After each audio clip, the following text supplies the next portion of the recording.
प्रधानमंत्री नरेंद्र मोदी के पास सिर्फ दो ही विकल्प बचे हैं।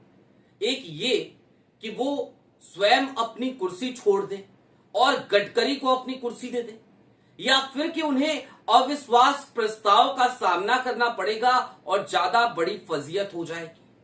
और ये सब कुछ जो हो रहा है वो उपराष्ट्रपति चुनाव के मद्देनजर हो रहा है। धनखड़ से इस्तीफा लेना इतनी बड़ी भूल, इतनी बड़ी गलती साबित हो जाएगी, इस चीज की कल्पना भी गुजरात लॉबी ने नहीं की होगी। कुल मिलाकर कुछ ऐसी स्थितियां, कुछ ऐसी परिस्थितियां और कुछ ऐसी खबरें हैं जिन खबरों ने आज की तारीख में गुजरात लॉबी की सिंहासन को, उसके तख्त को हिलाकर रख दिया है। नमस्कार, मैं स्वप्निल और आप मुद्दा देख रहे हैं।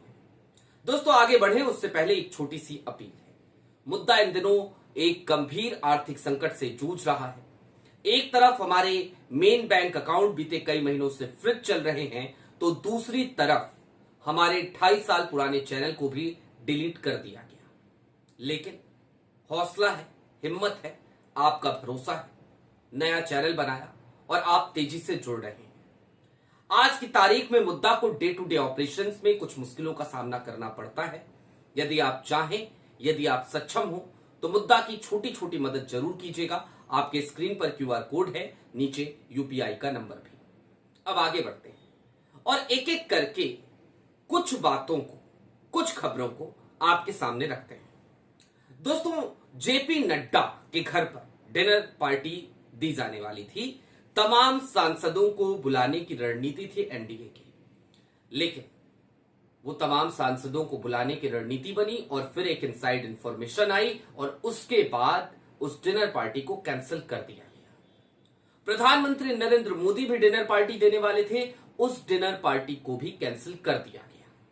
क्यों किया गया, उसके पीछे की कहानी बड़ी मजेदार है। लेकिन इन सब के बीच उपराष्ट्रपति पद का जो चुनाव है, अब 48 घंटे बाद वो चुनाव होने हैं।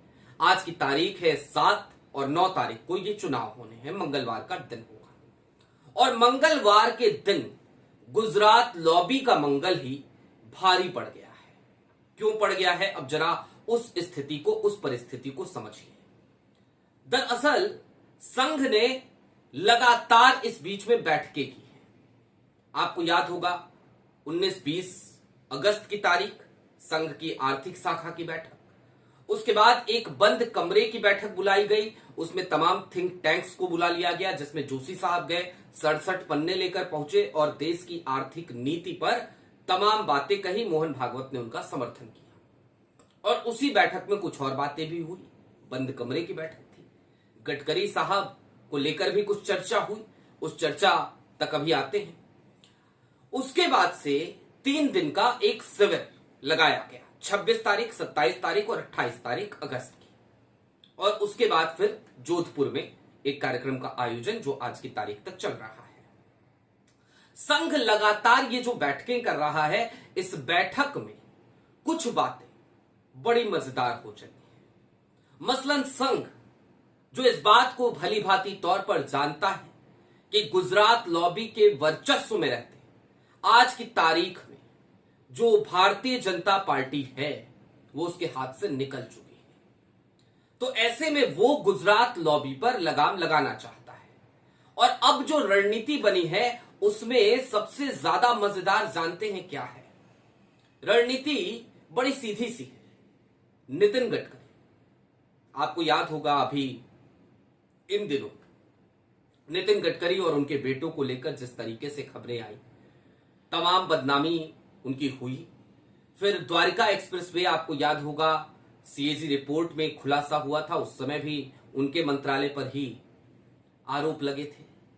गडकरी साहब को बार बार कंट्रोल करने के लिए इस तरीके की खबरें आती हैं, इस तरीके से आरोप लगते हैं। लेकिन गडकरी साहब इस बार आर पार के मूड में, 125 सांसद, ऐसा बताया जा रहा है कि 125 सांसद वो नितिन गडकरी के संपर्क में है और संघ अब रिटायरमेंट प्लान सौंपने की तैयारी कर चुका है बकायदा कि प्रधानमंत्री जी आपका ये रिटायरमेंट प्लान है। रिटायरमेंट प्लान ये कि आप कुर्सी छोड़िए, नितिन गडकरी साहब की ताजपोशी हो और आप अब नेपथ्य में चले जाइए, वही एक विकल्प है। और अगर ऐसा नहीं होता है तो ये जो उपराष्ट्रपति चुनाव है, इस चुनाव में जो कुछ होगा होगा। क्रॉस वोटिंग का खतरा इस उपराष्ट्रपति चुनाव में लगातार मंडरा रहा है। जिस तरीके से दोनों डिनर कैंसिल किए गए और डिनर कैंसिल करने के पीछे की कहानी यह है कि बहुत सारे सांसद दरअसल आने के लिए मना कर चुके थे, इनकार कर चुके थे, वो आ ही नहीं रहे थे डिनर पार्टी में। और चूंकि वो डिनर पार्टी में नहीं आते तो जाहिर सी बात है सवाल उठने शुरू होते। 9 सितंबर की तारीख से पहले ही एक माहौल, वैसे भी क्रॉस वोटिंग को लेकर चर्चा तो चल ही रही है, एक माहौल पहले खड़ा हो जाता कि भाई सांसद जो एनडीए के हैं वो क्रॉस वोटिंग करेंगे ही करेंगे, क्योंकि वो आ ही नहीं रहे।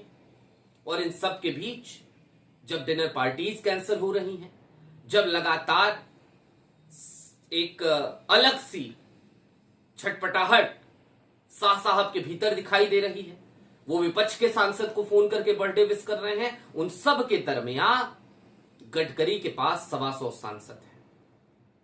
और ये जो 125 सांसद हैं, ये 125 सांसद हैं ही इसलिए, हैं ही इसी वजह से क्योंकि ये भी असंतुष्ट हैं गुजरात लॉबी के वर्चस्व से। भारतीय जनता पार्टी किसी जमाने में जब अटल की पार्टी हुआ करती थी, आडवाणी की पार्टी हुआ करती थी, तो वो दौर अलग हुआ करता था। लेकिन उस दौर के जो नेता हैं भाजपा में, आज की तारीख में वो घुटन महसूस करते हैं, क्योंकि आज की तारीख में भारतीय जनता पार्टी का एक नया चाल चरित्र और चेहरा है। यहां पर जो साहेब कहें वही सही की परंपरा बन चली है। और इस परंपरा में वो तमाम नेता जो अटल और आडवाणी के दौर के हैं, उनमें नितिन गडकरी भी हैं, उनमें राजनाथ सिंह भी हैं, उनमें मुरली मनोहर जोशी जैसे नाम थे, यशवंत सिन्हा जैसे नाम थे, जसवंत सिंह जैसे नाम थे, वो तमाम नाम नेपथ्य में डाल दिए गए। तो वो तमाम लोग जो आज की तारीख में भी सक्रिय हैं, वो कहीं ना कहीं असहज महसूस करते हैं आज की परिस्थिति में, आज की स्थिति में। और ऐसे में अब रिटायरमेंट प्लान बड़ा सीधा सा प्रधानमंत्री नरेंद्र मोदी के सामने रख दिया है संघ ने कि आप अपनी कुर्सी छोड़िए, आप चले जाइए, इत्मीनान से चले जाइए। और इसलिए चले जाइए क्योंकि thank you know thank you, जितनी सेवा आपको करनी थी आपने कर ली, अब किसी और को मौका दीजिए साहब। 17 तारीख आ रही है, आपकी जो आयु की आपने सीमा लगाई थी, जो आपने शर्त लगाई थी, उस आयु को भी आप पार कर जाएंगे। और ऐसे में साहब आप चले जाइए, अच्छा मौका है। और अगर आप नहीं जाते हैं तो अविश्वास प्रस्ताव की तैयारी, यानी कि धनखड़ साहब को लेकर जो कहा गया, धनखड़ साहब के सामने जिस तरीके की शर्त रखी गई, कुछ उसी तरीके की शर्त आज की तारीख में प्रधानमंत्री नरेंद्र मोदी के सामने रख दी गई है संघ की तरफ से। और इस प्रस्ताव का चेहरा है नितिन गडकरी साहब। और गडकरी इसलिए क्योंकि गडकरी लगातार निशाने पे रहे हैं गुजरात लॉबी के। गडकरी बनाम गुजरात लॉबी कोई आजकल की कहानी नहीं है, लंबे समय से ये जंग चल रही है गडकरी और गुजरात लॉबी के बीच में। और अब वो जंग निर्णायक मोड़ पर आकर खड़ी हो गई है, जहां पर गडकरी हिसाब बराबर करते नजर आ सकते हैं, हिसाब अपना चुकता करते नजर आ सकते हैं। आपकी क्या राय है कमेंट बॉक्स में जरूर बताइएगा। अभी के लिए दीजिए इजाजत। ऐसे ही तमाम अपडेट्स, तमाम डेवलपमेंट्स के लिए जुड़े रहिए मुद्दा के साथ। चलते चलते फिर वही अपील, चैनल पे नए हो तो सब्सक्राइब करते हुए जरूर जाइएगा। और सक्षम हो तो जिस वक्त पे मुद्दा एक आर्थिक संकट से जूझ रहा है, यदि आप चाहें तो छोटी छोटी मदद जरूर कीजिएगा। आपके स्क्रीन पर क्यूआर कोड है, नीचे यूपीआई का नंबर है, इसके जरिए आप अपनी मदद मुद्दा तक पहुंचा सकते हैं। शुक्रिया।